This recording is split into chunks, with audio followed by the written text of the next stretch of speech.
But if we did those two things, you'd be scratch. Probably. Pretty darn close. Yeah? Okay. All right, so that's why I usually ask Coach next. I'm like, do you agree with what he asked? Yeah, I 100% agree. Yeah.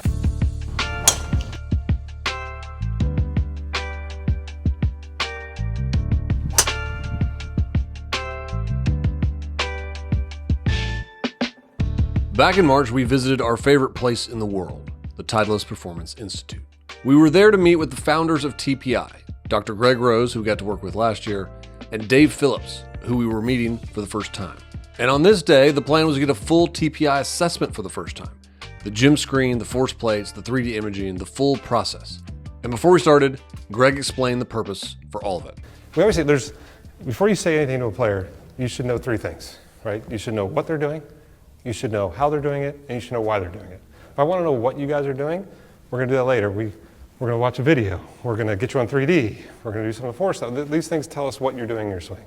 But if you send me your 3D and say, what should I do? I'm going to go, I don't know. I just know what you're doing. I don't know why, right? If I want to know how you're doing it, like I want to be able to step in and like, well, how does he move to the right? That's the ground reaction forces. We did a little bit of that last time, the force plates. But if I want to know why, it starts right here. Like this is why people swing the way they swing. Now, unfortunately for Eli, he didn't make it very far. He had just injured his back. Well, we thought it was his back. We didn't quite know what was going on yet. So he ended up getting a medical screen only, along with some spinal education from Greg. But during his medical screen, Greg did make a prediction as to what the underlying issue was right here. Okay. All right, well, there's something going on in that hip. Yeah. Because it shouldn't hurt, but you can feel the difference between a normal hip and one that hurts. Because that's not back, that's hip. Yeah. And of course, Greg was right. 6 months later, Eli got a hip replacement. So for this visit, it was just going to be me going through the full TPI assessment.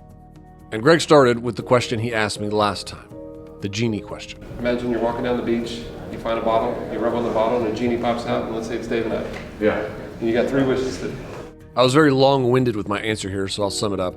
Wish number 1 was for the elimination of the two-way miss with driver, which I know from my work with my coach Jason Nickel, who was there with me, by the way, is caused by getting steep on the downswing.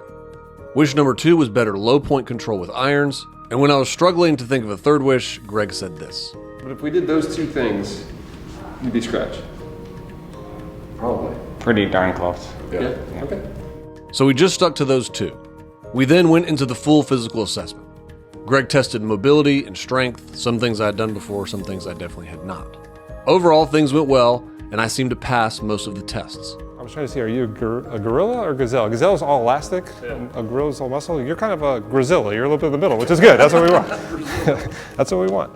While I was proud to be a grisilla, I did have a few spots where I struggled, particularly on the moves that required hamstring flexibility / glute strength. What scares me on yours, you can touch your toes, but what you do is you hyperflex your spine to do this. So when I check your legs and your hips, like it's really, see how tight it was to lift your legs over there? What do you mean hyperflex? Okay, if I'm gonna touch my toes, right? Literally, what I'm gonna do is I can just try and use my spine and just try and touch, right? And I'll get that far, right? If I soon realize, if I use my hips can get me pretty damn far without even using my spine. And then my spine can just get me down to my toe, pretty easy, right? His hip, flexing his hip is really tight. So what he's doing, he's just doing more from his spine, and when his spine couldn't do more, he was trying to flex that a little bit. He thought I didn't see that. We call that a CB, a cheating bastard. So as soon as we get down here, I take away the spine. I go, let me just check your hips, and his hips are like, right? Now the hip joint can flex. When he brings his knee to his chest, is great. When I keep the legs straight, it brings all the tissue in, the fascia. That's really tight on you. Okay. So the whole backside here, we'll look at that. So. That's really important when we get to posture. Maintaining posture in the golf swing. Oh yeah. That can be very problematic. You might hear that come up again. After the gym assessment, it was time to hit some balls. Dave took some video, and after that we headed to the bay, where he broke down what he saw. You have pretty good mobility. You get your arms high, but you look kind of a little bit under-rotated to me, like in terms of the length of backswing. Right. In transition here, still looks pretty good to me. I mean, there's a little bit of early extension. I mean, if anything, I'd say, I'd want to be a little bit more open than that with my lower body at impact. One main thing was bugging him. My cruising speeds were clocking in at about 106, 107 miles an hour, and based on what he saw in the gym, that wasn't adding up for him. Because for you, pretty big guy, good golf swing, and I'm going 106 miles an hour. I mean, you should be 114, right? At minimum. Like the way I look at it, I'm going, speed-wise, what's the deal here? There should be more speed. When you look at a lot of good players, like way behind the ball, like you are, but he separates his lower body away from his trail leg, right? So what that does is he moves this away, and then as he pushes, it delivers a club. The club gets more in front of him quicker. You look like your lower body goes to, because I'm way over here, my lower body goes with me, and it's almost leaving the club behind a little bit, right? So I could end up losing speed because I don't want to push and rotate because I got to get this club to catch up, right? Well, you had great separation. I'd be curious just right now, just see, watch, if I turn, if I rotate over here, I can still separate. If you turn, can you still separate? Turn. Now, can you just turn your lower body without your upper body? Yeah, you can do it. You can do it. Yeah. I want to give you an excuse, but there's not, right? So you can do it. So now it was time to get on the force plates to really see what was going on. And for me, this was the moment of truth. Because you might remember I was on the force plates last year. And basically, Greg said you don't know how to use your left foot. He taught me how to use my left foot. I immediately gained 20 yards, no joke. I gave him a hug, and I bought a stool off Amazon, and I've worked on it ever since. So now a year later, as I stepped on the plates, if I'm honest, I was nervous. Part of me was scared I was going to swing and Greg was going to look at me and say, "What have you been doing?" It's the same problem as last year. Double plate ready.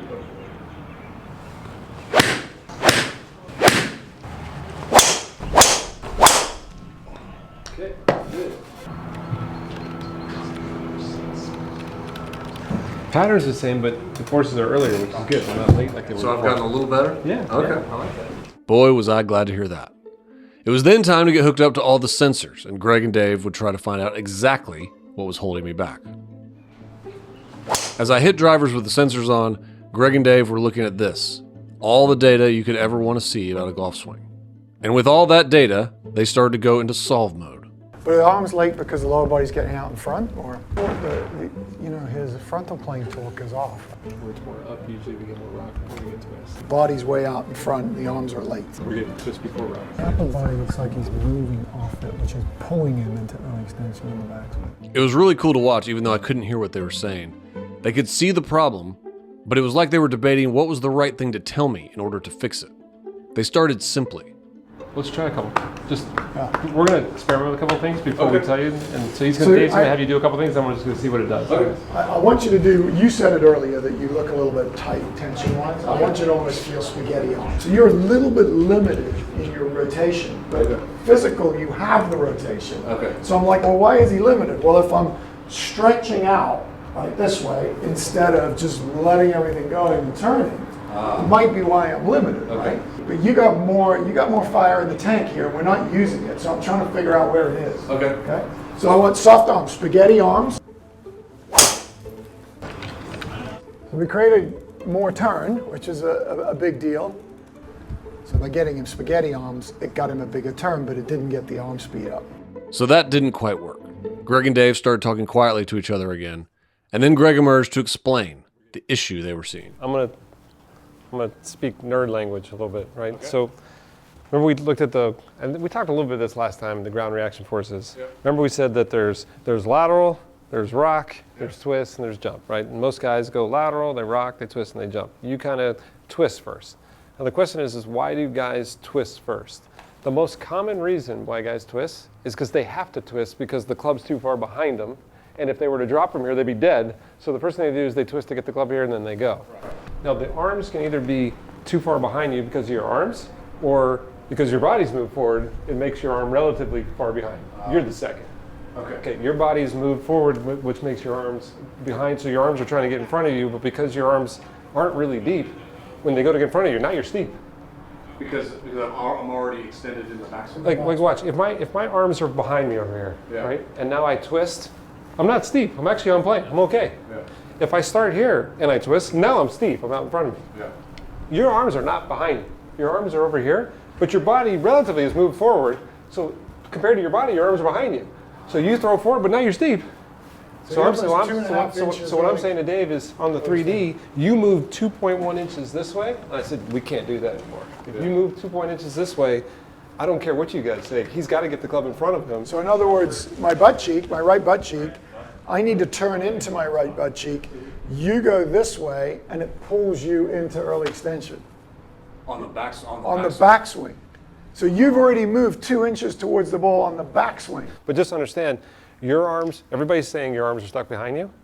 I agree. It's because your body's too far forward. If my arms are stuck behind me, if I do this, my arms are not stuck behind me, they're in front of me. We cannot let your lower body move towards the golf ball because your arms get stuck behind you now. Yeah. Right? It's killing the arms. Yeah. If anything, if you're losing speed right now, you've got great hip speed, you've got great trunk speed, you've got great club speed, your arm speed's killed. That's where you're losing speed. But your arms are getting trapped, your body's getting in front of your arms, and that's getting them trapped. Okay. So the first goal is get your body out of the way, right, and backswing. So, get my body out of the way on the backswing.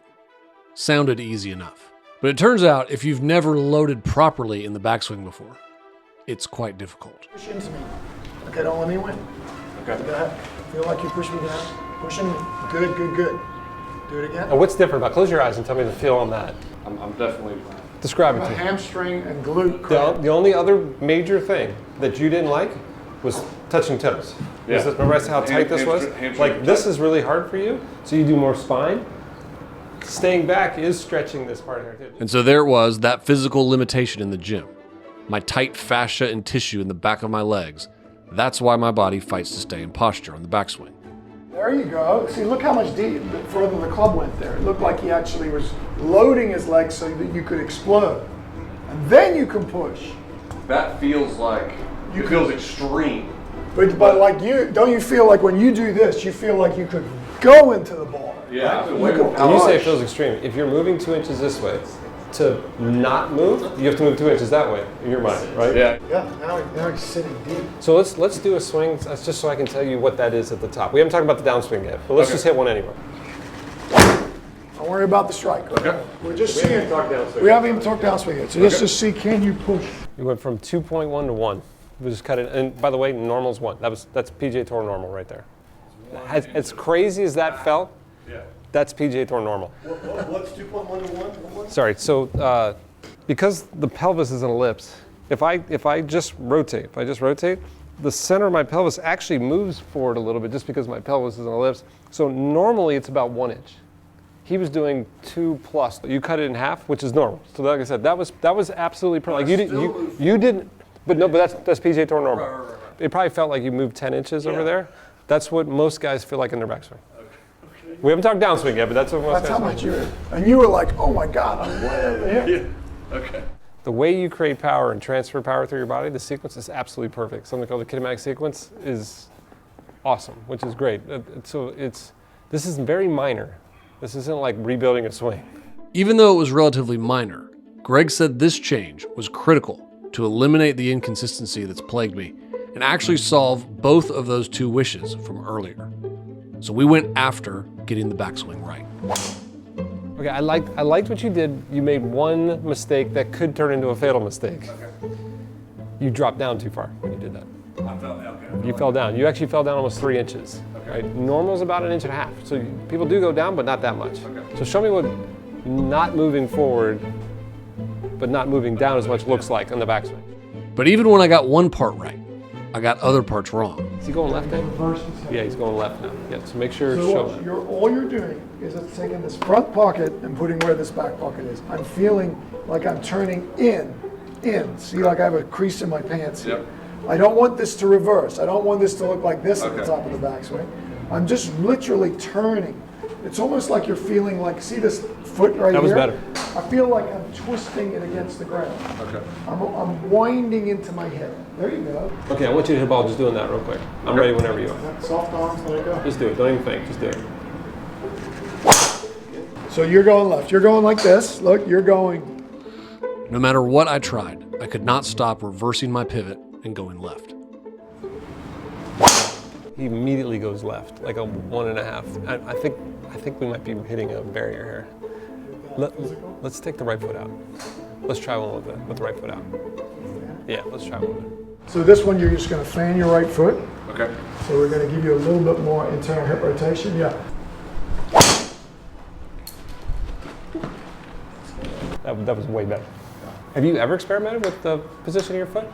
I have, actually Jason told me to do that a bunch. I always just forget. Like it's just, He's right. So yeah, he's Are you going to forget what we say too? Okay. It's all on camera. Yeah. So now I was loading better with the flared right foot, but it still wasn't what Greg and Dave were looking for.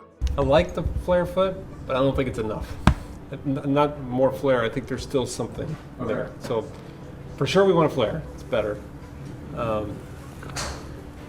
some reason, it just doesn't seem to both of us like you're really loading the right leg. Did we talk plumb bob last time?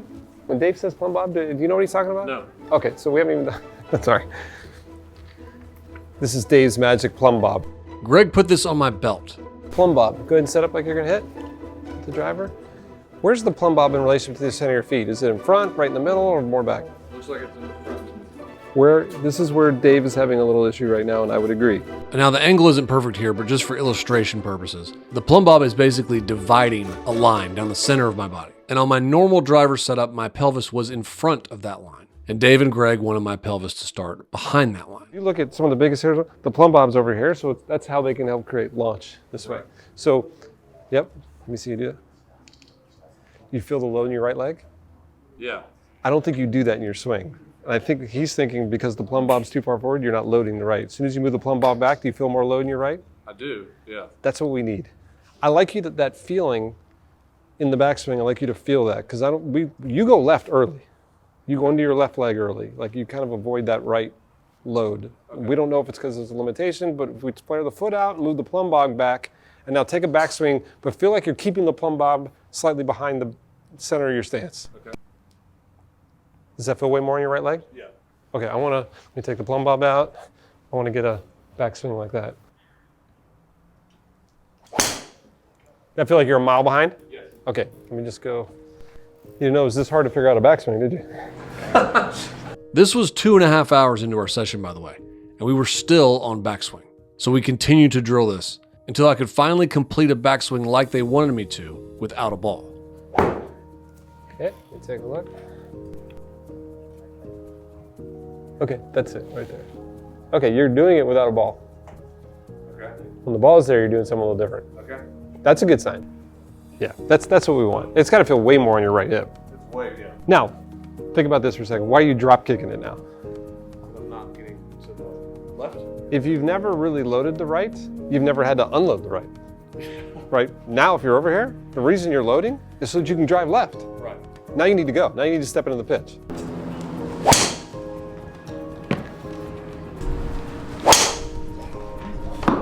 Mike, that was really good. Arm speed went from 840 degrees per second to 908 degrees. Remember I said your arm speed was down? Average PGA Tour arm speed is 1100 degrees per second. Yours was 840.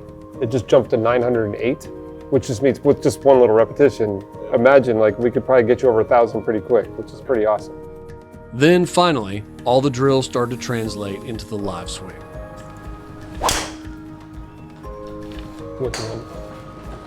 And he went to 180. It's the first time I've seen him break 180 on the vertical. That's 3. And look at the 4-shot vertical. Okay, so now like we look at these things going, should you practice this? Like, is it going in the right direction? The answer is hell yes, it's going in the right direction. Oh, look at that, look at the arms. Look where the arms just hit. The blue number just hit 913. Remember I said your arms were 840, now they're at 913. Your arm speed's jumping each time you do this. Things were starting to work, but we weren't done with the backswing. We then went into the gym and started the mirror work. Okay, let's set up again with the plumb bob in the right place. So it starts, that's your upper body. Okay. Now, okay, good. I'm glad you just did that. Hold on. Okay, so you watch the pelvis. I can get the plumb bob over here, really easy, but you're not allowed to get the right hip higher than the left hip. Okay. Okay, so to do that, a lot of times more, it requires a little more flex. If you look at the biggest hitters in the world, their right knee looks slightly flexed, the left looks straight. So what I like to do is stand tall. Okay, now down in posture. Let's try this. If the left hip's slightly high, and then you move the whole thing back. That's almost what their pelvis feels like. The trunk can be square. Okay. Yes, that looks, look in the mirror. Take a long, hard look at that, because that's what we want. You can spend as much time as you want in front of a mirror. Now what you're gonna do is what I call finish where you start. This is where you start. We're gonna take a backswing. You're gonna finish there.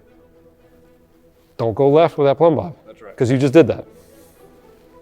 That's your upper body. I'm talking about your lower body. That's better. You understand the difference? Yep. Here's what I know. I know you have more range in that hip than you're doing. So sometimes the brain just needs repetition to go, oh, and it just lets it, like doing this actually is almost like part of your exercise. There's like a force field right here. If the center of your pelvis moves over, you're getting shocked. And your trunk, you can do whatever you want. I'm talking about your belt, right? Yeah. And you'll feel like, man, there's way more pressure on my right leg. Yeah. And I'm not going too far down? No, that actually looks pretty good. Okay. No, it's if I said, okay, you're gonna throw a ball.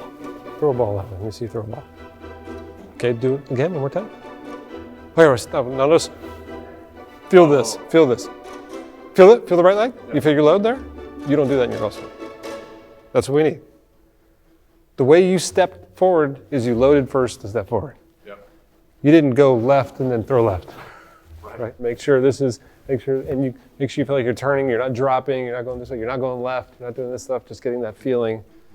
We spent another 20 minutes in front of this mirror, working on setup and backswing. And Greg wouldn't let us stop until I could do it and recognize it on my own. All right, so let's talk about the downswing. Here's the reason this happened in March, but we waited until now to release the video, because of what Greg says right here. Honestly, you can do whatever you want. Yeah. Everybody's different. I would work on loading your right leg and you're just gonna play better. Okay, this next part is gonna take some more work.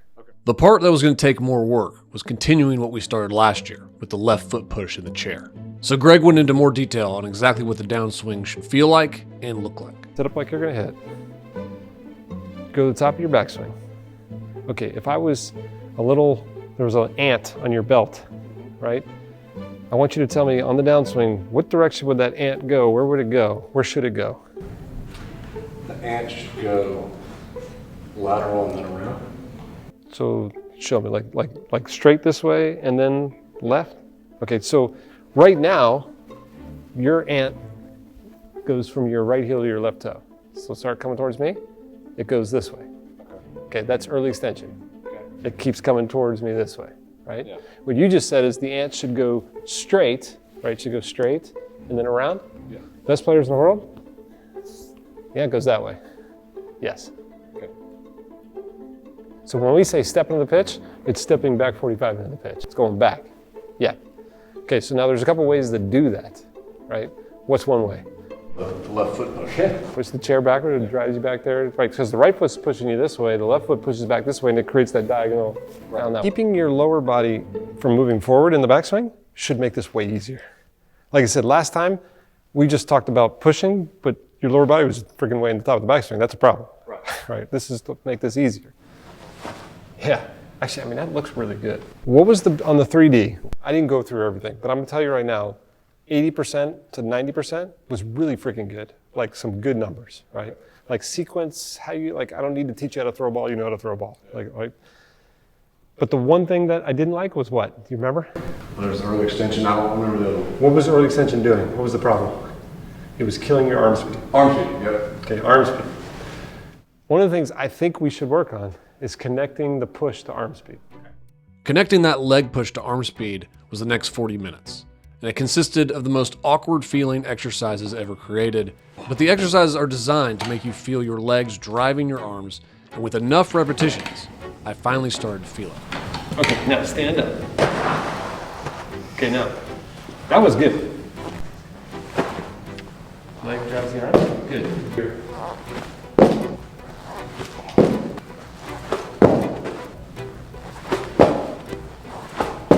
The key here I want to make sure you understand is all the leg, the driving the leg, the jumping, all this stuff, is to get your pelvis going in the right direction, but it's the handle of the whip. It's firing the rest of the stuff. You can actually start to hear the difference, the whip, when I actually started to do it right. That, yeah. Because your arms have been behind your body forever, your legs haven't been able to drive your arms, which is why your arm speed's dead. As soon as we get the arms in front, now the legs have to drive the arms. It was interesting though, that on every exercise, my natural default was to just use my arms. And Greg would have to remind me every time to use my lead leg. I think you're hanging back. I don't think you're stepping into the pitch first.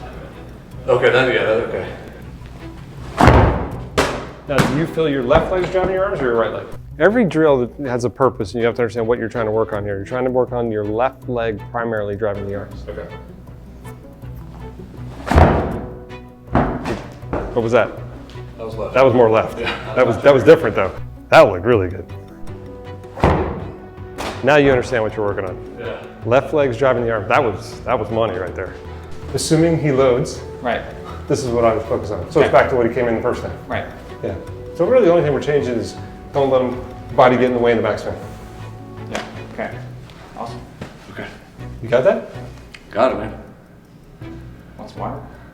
I can use some more. By the end, I felt so grateful to have the opportunity to work with such smart people who clearly care so much about helping people improve. I know we throw a lot of pieces at you, Yeah. but that's part of the process, right? It's understanding. You have to have a clear picture of where you're going to go so you can go there, Okay. right? Sequence is good. Always a pleasure, man. Good job, man. Thank you, Dave. Great. So we left there in March, and the rest of the season, we followed Greg's advice. We didn't focus on that last downswing part.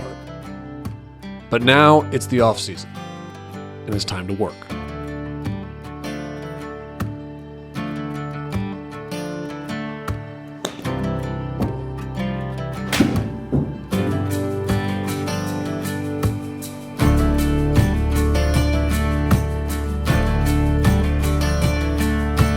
To find a TPI certified professional near you who can evaluate your movement and help you build a training plan to get the most out of your game, visit mytpi.com. We're going to highlight that one. We're going to put that up online.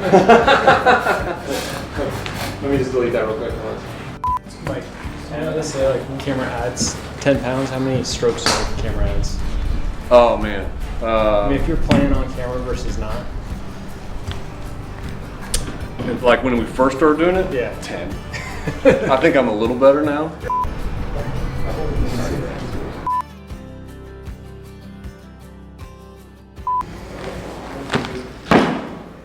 $20.1, $20.5. Hold on. What do you think PJ Tour average is?